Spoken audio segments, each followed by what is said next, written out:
obviously a big week. How's the group feeling going into this weekend? Yeah, super exciting. Obviously, round one, Saturday night, it feels like it's been a pretty long off-season and a pretty long pre-season, I'm sure, for everyone. So, yeah, to know that we're finally at round one and game week is super exciting. The energy's up and about and the vibes are up amongst the group, and, yeah, super excited to get out there on Saturday. No better way to start a season than with a showdown, is it? Yeah, so exciting. Like, what better way to test where the ledger is against Adelaide? Like, obviously a phenomenal team, very successful across the years, and it'll be great for us, a great test to see where we stand up, and we can't wait for the battle. We know it's going to be lots of pressure, super heated. Both teams are going to come out firing, so yeah, what better way to start off the season? There'd be an expectation after your first few seasons that you push for finals this year. Is that the benchmark?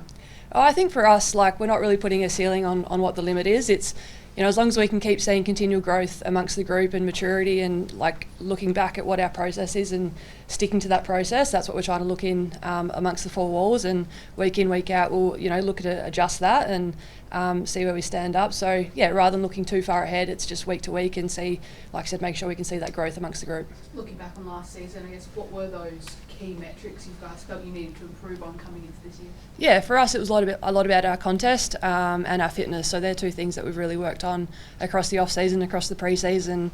That's been supplemented and supported by, you know, increase in resources across our staff and high performance. And, you know, we've seen, like I said, a lot of maturity amongst the group, and adding another pre-season, another off-season into a really young group is something that, you know, you can't really take for granted. So now going into our third season, we've got girls that were, you know, drafted 3 years ago, coming into their third full off-season, third full pre-season.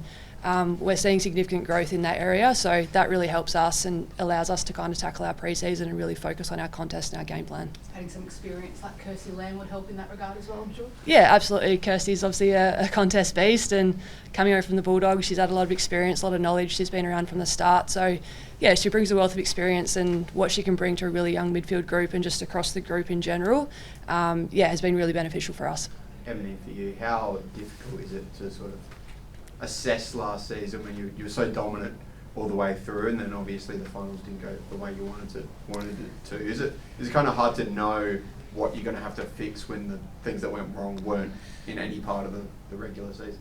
Not really. I think it just comes down to our system and I guess game awareness of when those tight games come upon us. And yeah, we've worked really hard on some scenario-based training over the past 8 to 9 months. So hopefully that holds us up in good stead. But as you'll probably know, when finals comes around, it's a whole different ball game, and we generally just didn't execute, which is really tough. But it's just a matter of fact, you've got to be able to execute in those games. And hopefully the work that we've done over the past 8 to 9 months, if we get there again, that we're better and well equipped to hopefully win those games. What's the relationship like and the dynamic between the two clubs? I know in the men's side of it, it was a pretty spicy last showdown, a bit of biff in there and some comments in the lead up. Do you guys get along? Is it a different dynamic to how the men go about it? Well, I think the carnage from the last couple of weeks is something that we probably haven't built. There's obviously a big rivalry. If you're a South Australian, that I am, you know, I've grown up watching many showdown battles. I think I might be biased, but it's the best rivalry in the game, and I'm, you know, listening to the New South Wales clubs, they can see that. So the fact that we get to start ours 3 or so years ago and continue to build on that rivalry is really fun, because they're the games that you want to play in. Yeah. Continually having younger players coming into the system who've been playing football for a lot more years, is the standard of the AFLW going to be noticeably higher this year? Yeah, absolutely. I think you've seen some of these girls that come through. They've been playing since they were 7, 8, 9 years of age. They're just phenomenal athletes, and something that I guess I wish I had when I was that age. I was just playing with the boys, but the academies that they come through now, they're well equipped to be the best they can be, you know, day dot. When they are an AFLW player, it's really exciting, and yeah, to see how far they have come, and in the 5-10 years, I think you'll see a definitely higher level of those next generation coming through. You're sort of saying pretty similar. Going off last year, obviously a couple of outs. How huge is that, considering how dominant your team has been in this competition the last couple of years? Our outs? Yeah. We had a few change. We had Montana move over to Richmond, and unfortunately she actually did her ACL, so that's really heartbreaking for Mon. She's an amazing human being, but obviously took an opportunity with them, and then we had a few changes. We've brought in a couple of new youngsters. I think Brooke Boylow is probably one of those next generation who's played in the SANFL, since she was 16, 17, 18 years of age. And I don't think you can underestimate the SANFL competition and the fact that our 16, 17, 18-year-olds get to play against women. Over in Victorian states, they play in a Coates League, which is playing against 18-year-olds. So the girls that we've brought in are well equipped and are coming up against established AFLW players and certainly holding their own. Janelle, talk about your youngsters. Obviously got Piper Window, Goody, obviously Lauren Young will miss the season unfortunately, but so many youngsters coming in. How exciting is it to watch them? Yeah, very similar to what Ebony's just said, like seeing your likes of Sinead Goody. I think we've already seen in the last couple of games the impact that she can have in a game, and Molly Brooksby, Lauren Young, Piper Window, to name a few. And like I said, they've been playing since they were 5-6 years old, and I watch them out on the track and just their knowledge of the game, their instinct, how they read the play. I can't wait to see them grow and develop over the next 5-10 years and sit on the balcony and watch them when they're running the show, because just great athletes but also great footballers and great people at the end of the day as well. So they've added a great amount of substance to our culture, and they fit it in so easily, and love having them out on the track. They obviously run rings around me, so it's good. Talk about Montana doing your knee. Has the way you train and the weights and so forth changed to try and guard against those ACLs? It's such a hard one, because most of the time the ACLs are just innocuous, and there's definitely science behind it.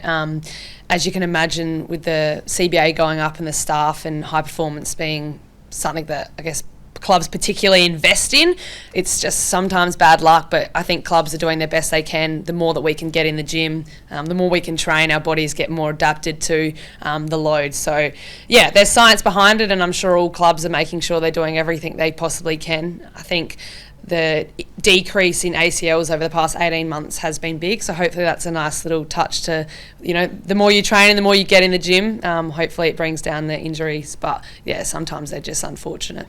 Speaking of which, Janelle, Lauren spoke the other day, you guys have a new strength and conditioning team. How much will that affect? Are you expecting to see a fitter Port this year?